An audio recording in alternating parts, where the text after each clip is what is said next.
अपना next topic देखने जा रहे हैं, that is applications of coordination compounds. तो इसमें एप्लीकेशंस में भी अलग अलग एप्लीकेशन पर भी क्वेश्चन आ जाते हैं, एप्लीकेशन के अंदर भी फर्दर पूछ लिया जाता है। ठीक है, तो हम एक एक करके करेंगे। तो हम फर्दर हेडिंग्स के अंदर इसको देखेंगे। देखो, सबसे पहले हम इसके एप्लीकेशन देखेंगे इन एनालिटिकल केमिस्ट्री। एनालिटिकल का मतलब समझते हो कि हम एक तरीके से एनालिसिस करेंगे। ठीक है, एनालाइज में हम बेसिकली क्या एनालाइज करते हैं कि हम कुछ जांच कर रहे हैं। हम क्वालिटेटिव एनालिसिस भी कर सकते हैं और हम क्वांटिटेटिव एनालिसिस भी कर सकते हैं। देखो, क्वालिटेटिव एनालिसिस का क्या मतलब होता है और क्वांटिटेटिव एनालिसिस का क्या मतलब होता है। क्वालिटेटिव एनालिसिस मतलब हम किसी चीज़ की पहचान कर सकते हैं, हम उसकी क्वालिटी को जांचेंगे। मतलब कि जो हमारे पास सामान है, मान लो वो कॉपर आयन है कि मैंगनीज आयन है, तो चीज़ है क्या, मतलब व्हाट इज द एक तरीके से composition of that given substance. ठीक है, तो अगर हमें किसी मेटल आयन की, किसी चीज़ की जांच करनी है कि वो चीज़ है कौन सी, तो उसको हम क्वालिटेटिव एनालिसिस कहते हैं। ठीक है, तो बहुत सारे हैं, जैसे हमने देखो क्रोमाइल क्लोराइड टेस्ट ही किया था, तो उसमें हम पहचान सकते हैं ना कि भाई किसी के अंदर क्लोराडाइन होंगे कि नहीं होंगे। ऐसे ही हमारे काफ़ी सारे टेस्ट होते हैं, जैसे कि हम निकल की प्रेजेंस को चेक कर सकते हैं। डाइमिथाइल ग्लाइऑक्साइड हमारा एक रिएजेंट होता है, तो वो अगर हम उसके साल्ट में डालें और अगर उसमें निकल है तो डाइमिथाइल ग्लाइऑक्साइड उसके साथ क्या बना लेता है बेटा, एक कॉम्प्लेक्स बना लेता है। ये लिगेंड का काम करता है। तो लिगेंड और निकल आयन जब आपस में मिलेंगे ना बेटा, तो रेड कलर का हमारा कॉम्प्लेक्स बनता है निकल का, किसके साथ, डाइमिथाइल ग्लाइऑक्साइड के साथ। डाइमिथाइल ग्लाइऑक्साइड रिएजेंट होता है जो कि लिगेंड का काम करेगा। तो अगर मुझे जांच करनी है कि तुम्हें एक साल्ट दे दिया गया है कि भाई बताओ इसमें निकल आयन है कि नहीं है, तो हम उसमें डाइमिथाइल ग्लाइऑक्साइड डालकर चेक कर सकते हैं। अगर रेड प्रेसिपिटेट्स आएंगे तो इसका मतलब कॉम्प्लेक्स बन गया, तो इसका मतलब है उसमें निकल आयन। अगर नहीं आएगा रेड कलर तो इट मीन्स कि उसके अंदर निकल आयन एब्सेंट है, क्योंकि निकल आयन ही डाइमिथाइल ग्लाइऑक्साइड के साथ रेड कलर का कॉम्प्लेक्स बनाता है। ठीक है, ऐसे ही हम फेरिक आयंस को भी चेक कर सकते हैं। उसमें हम क्या डालते हैं बेटा, उसमें हम एक तरीके से फेरोसाइनाइड करके, देखो ये वाला जिसकी कि हमने नेमिंग भी देखी थी, अलग तरीके की थी, ये वाला किया था ना हमने, इसकी तुम्हें मैंने नेमिंग अलग से कराई थी। तो ये फेरोसाइनाइड होता है। तो इसको अगर मैं किस में डालूंगी तो प्रेजेंस ऑफ फेरिक आयन, इसको हम जज कर सकते हैं। बेसिकली ये वाला कॉम्प्लेक्स बना लेता है। अगर हमारा जो साल्ट तुम्हें दे रखा है उसमें हमारे क्या होंगे, फेरिक आयन होंगे, तो हम इसमें क्या डालते हैं, बेसिकली पोटेशियम फेरोसाइनाइड डालेंगे। ठीक है, तो पोटेशियम फेरोसाइनाइड के डालने से अगर ये कॉम्प्लेक्स बन जाता है तो इट मीन्स हमारा क्या है कि उसके अंदर फेरिक आयन है, और वो कलर्ड बनता है हमारा, ऐसे ब्लू कलर का बनता है, पर्शियन ब्लू कलर। ठीक है, ऐसे थोड़ा खिला खिला सा ब्लू कलर का अगर हमारे साल्ट ऐसे प्रेसिपिटेट्स बनकर आ रहे हैं तो इट मीन्स हमारा क्या है कि उसके अंदर फेरिक आयन है। तो फेरिक आयन को हम जज कर सकते हैं पोटेशियम फेरोसाइनाइड डालकर। ठीक है, ये हमारा K4Fe(CN6). ठीक है, तो ये डालने से जो भी साल्ट तुम्हारे पास है, अगर हम उस साल्ट में इसको डालेंगे सोल्यूशन बना के, और अगर हमारा ये बन जाता है, और ये किस कलर का बनेगा, हमारा ब्लू कलर का बनता है, पर्शियन ब्लू कलर का बनता है। ठीक है, तो अगर ये बनेगा तो इट मीन्स फेरिक आयन है। ऐसे बहुत सारे टेस्ट हैं, मैंगनीज के, कोबाल्ट के। तो ज़्यादातर जो हमारे ट्रांजिशन मेटल आयंस हैं, क्योंकि ये कलर्ड कॉम्प्लेक्सेस बनाते हैं, तो इनकी स्टेबिलिटी को बहुत ज़्यादा वाइडली यूज़ किया जाता है फॉर डिफरेंट स्टडीज़। तो हम उसमें एनालिटिकल केमिस्ट्री में भी, और वो भी क्वालिटेटिव एनालिसिस में, हम इसको क्या कर सकते हैं, यूज़ कर सकते हैं। एंड वी कैन जज कि which metal ion is present in a given salt and which is not. ठीक है, अरे बेटा बात समझ में। तो क्वालिटेटिव एनालिसिस में हम बेसिकली क्या करते हैं, क्वालिटी को चेक करते हैं, कौन सी वो चीज़ है, इस चीज़ को जांचते हैं, कितनी है वो हम देखते हैं इन क्वांटिटेटिव एनालिसिस। ठीक है, क्वांटिटेटिव एनालिसिस में हमें पता है कि क्या है, पर अब वो कितना है वो हम क्वांटिटेटिव एनालिसिस में देखेंगे। जैसे कि अगर हमें पानी की हार्डनेस को चेक करना है, ठीक है, तो पानी की हार्डनेस को अगर हम चेक करें, जैसे वो यूनिट तुम्हारी निकल गई है, नहीं तो 11th में हम करते हैं हार्ड वाटर और सॉफ्ट वाटर को करते हैं। तो जो वाटर हमारा हार्ड होता है ना बेटा, कैल्शियम और मैग्नीशियम आयंस के कारण होता है। तो हमें पता है कि ये हार्ड वाटर है, क्योंकि हार्ड वाटर क्या करता है, सोप के साथ, साबुन के साथ ना झाग नहीं देता, तो हमें पता लग जाता है ये वाटर हार्ड है। और हार्डनेस कैल्शियम और मैग्नीशियम आयंस के कारण ही होती है। अब वो कितना हार्ड है उसको हम चेक कर सकते हैं with the help of complexes, कि हम EDTA डालेंगे। EDTA ध्यान है, एक कॉम्प्लेक्स होता है, सॉरी एक लिगेंड होता है। कैसा लिगेंड होता है? देखो वो एक हेक्साडेंटेट लिगेंड था, उसका तुम्हें पूरा स्ट्रक्चर कराया था मैंने, मतलब उसमें 6 लोन पेयर वो एक अकेला ही लिगेंड दे सकता है।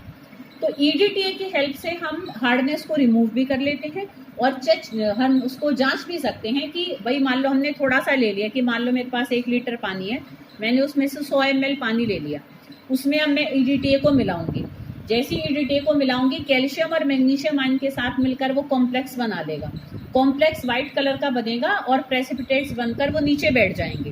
हम उस पानी को छान लेंगे, एक तो हार्डनेस भी खत्म कर दी हमने उसमें से।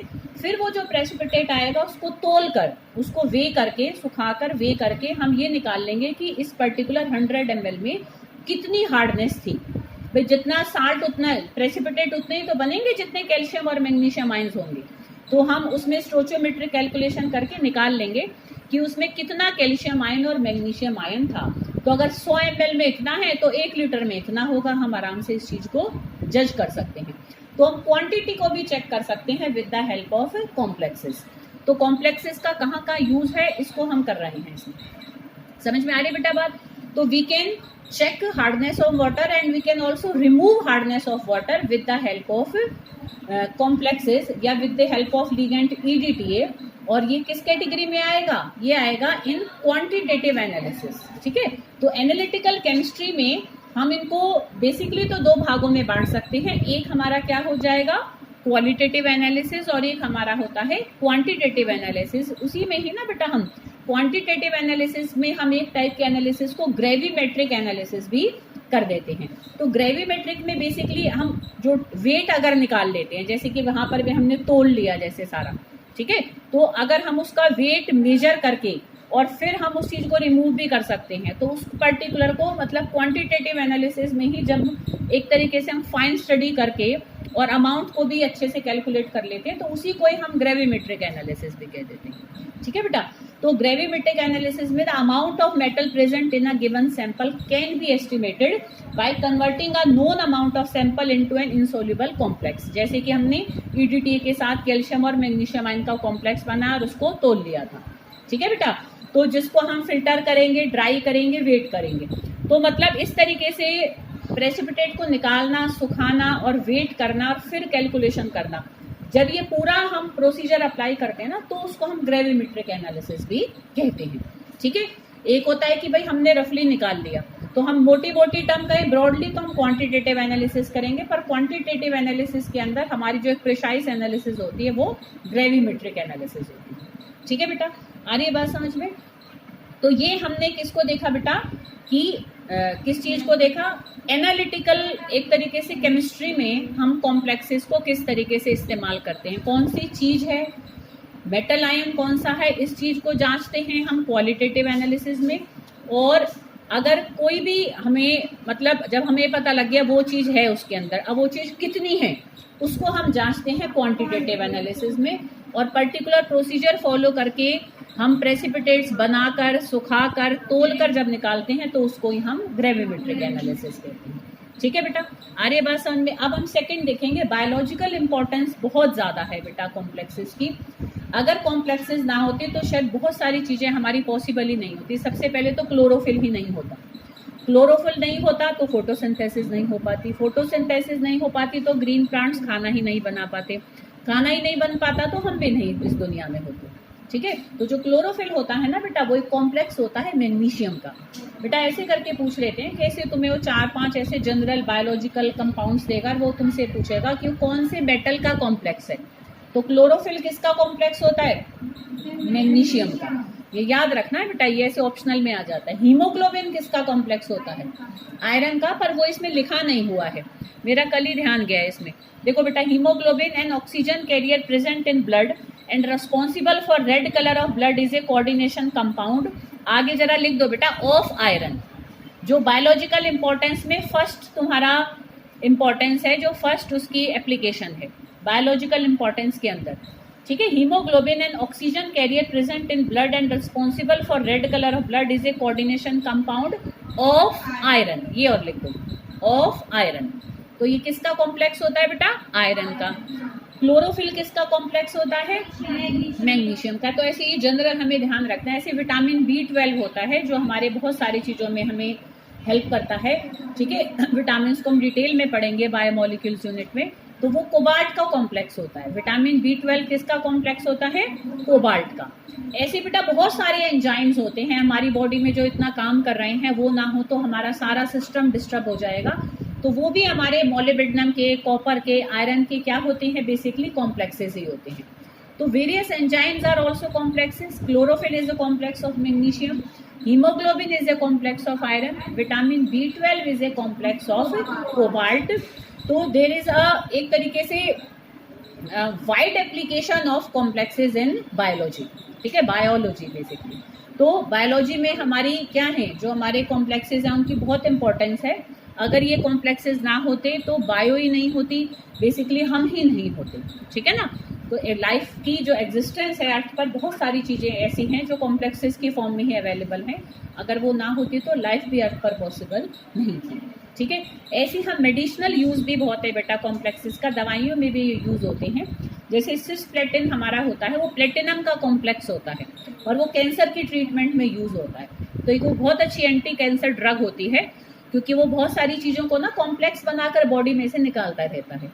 ऐसे देखो बेटा, जैसे जो EDT है, मान लो किसी ने लेड खा लिया गलती से, जानबूझ के खा लिया, कोई सुसाइड कर रहा है, और गलती से भी जा सकता है कि भाई खाने या किसी चीज़ के थ्रू, जैसे लेड की बैटरीज होती हैं तो कई बार यूं ही फेंक देते हैं, पानी के सोर्स से एक जगह जाता रहता है, लोग उस पानी को पिए जा रहे हैं, उनको पता ही नहीं लग रहा हमारे अंदर लेड की पॉइजनिंग चल रही है।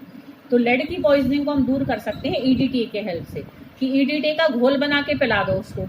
तो EDTA लेड के साथ तुरंत क्या बना लेगा? कॉम्प्लेक्स, और यूरिन के थ्रू वो हमारी बॉडी में से लेड निकल जाएगा कॉम्प्लेक्स बन के EDTA के साथ, ठीक है।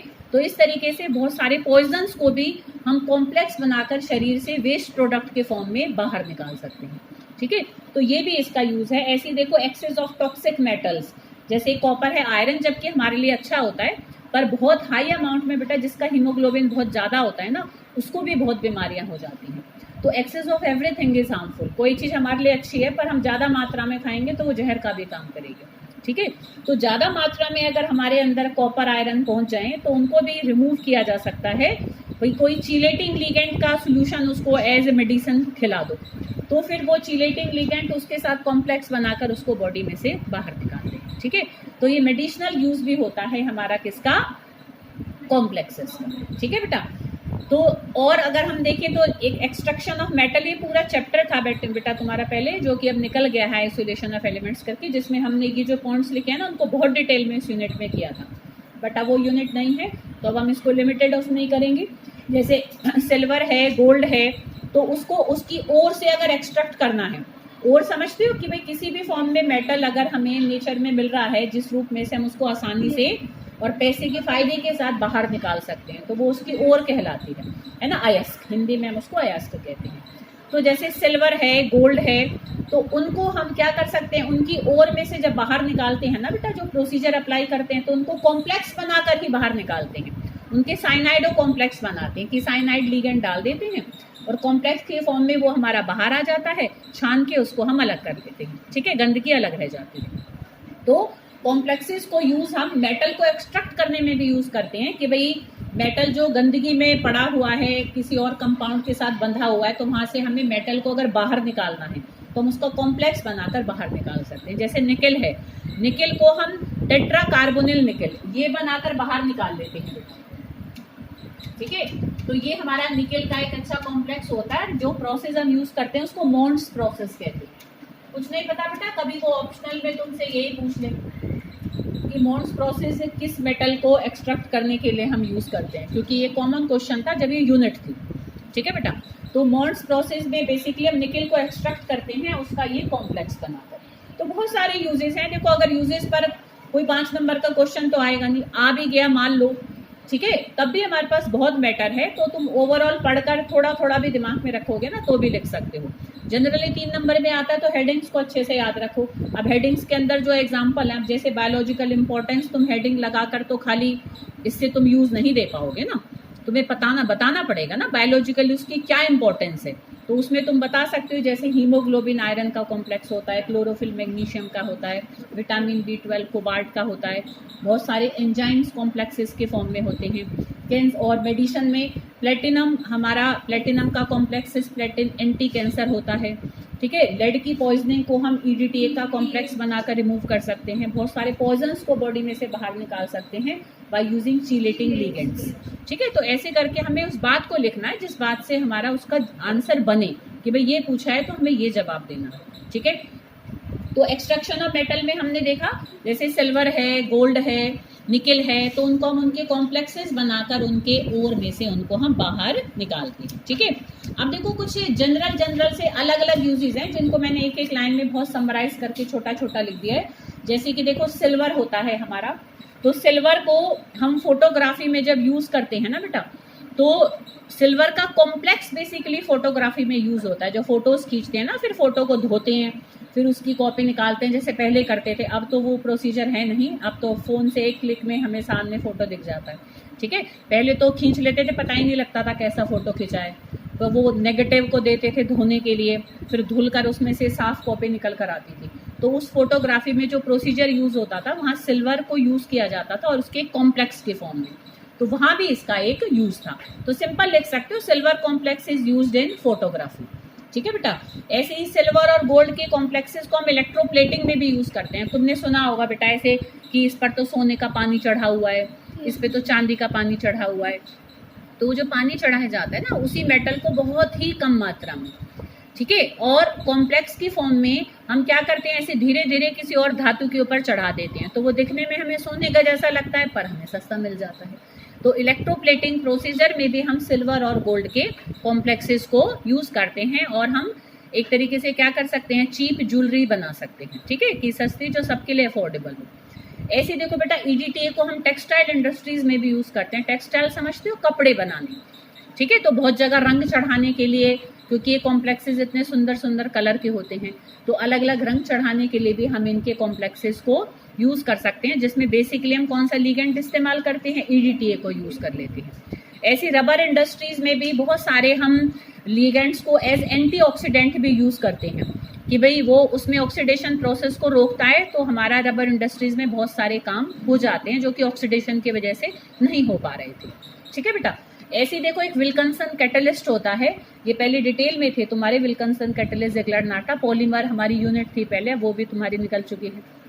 तो विल्किंसन कैटलिस्ट हमारा एक रोडियम का कॉम्प्लेक्स होता है। किसका होता है, रोडियम का कॉम्प्लेक्स होता है, जिसको कि हम हाइड्रोजनेशन ऑफ एल्कीन्स में यूज करते हैं। समझते हो हाइड्रोजनेशन ऑफ एल्कीन, कि एल्कीन में हाइड्रोजन डाल दो तो एल्कीन बन जाएगा, ठीक है ना। ध्यान करो हमने 11th में भी किया था, एल्कीन में हमारी डबल बॉन्ड होती है, हाइड्रोजन डाल देंगे तो एल्कीन बन जाएगा। तो उस प्रोसेस को कराने के लिए हमारा विल्किंसन कैटलिस्ट काफी मतलब वाइडली यूज किया जाता है, जो कि किसका कॉम्प्लेक्स होता है, रोडियम का कॉम्प्लेक्स होता है, ठीक है बेटा।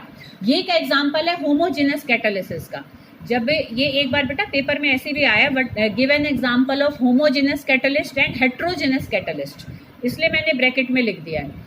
होमोजेनस कैटालिस्ट बेटा वो कैटालिस्ट होता है कि कैटालिस्ट और जो हमारे रिएक्टेंट हैं एक ही फेज ऑफ मैटर में हो, जैसे या तो दोनों सॉलिड हों या दोनों लिक्विड हों या दोनों गैसियस हो।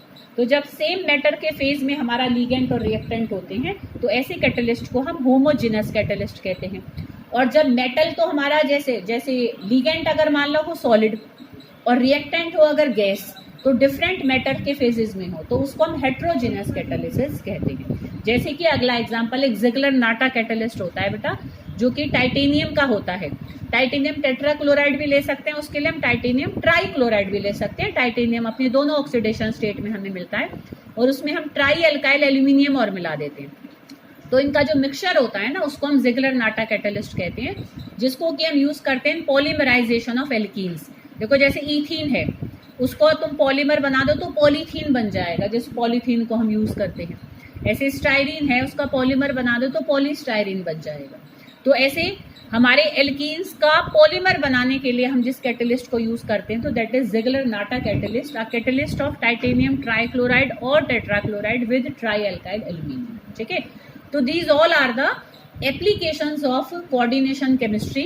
तो काफ़ी जितना मैं मिनिमम लिख सकती हूँ उतनी लिखिए, बहुत है इनके एप्लीकेशन, बहुत ज़्यादा हैं, इसलिए हम इसको एज अलग डिफरेंट यूनिट हम पढ़ते हैं, क्योंकि इंडस्ट्रियली, बायोलॉजिकली, मेडिसिनली ठीक है, बहुत जगह इनके बहुत यूजेस हैं, तो इसमें से जितने हम ध्यान रख सकें उतनी एक तरीके से हम इनको श्रद्धांजलि देंगे। भाई इतना हमारा ये काम कर रहे हैं तो हम इनका इस्तेमाल कहाँ कहाँ हो सकता है वो तो हम ध्यान रख सकते हैं ना। ठीक है, तो ये इतना हमें ग्रेटिट्यूड एक शो करना चाहिए किसी के लिए। तो ये हमारी इन सब की थी एप्लीकेशंस। ठीक है बेटा।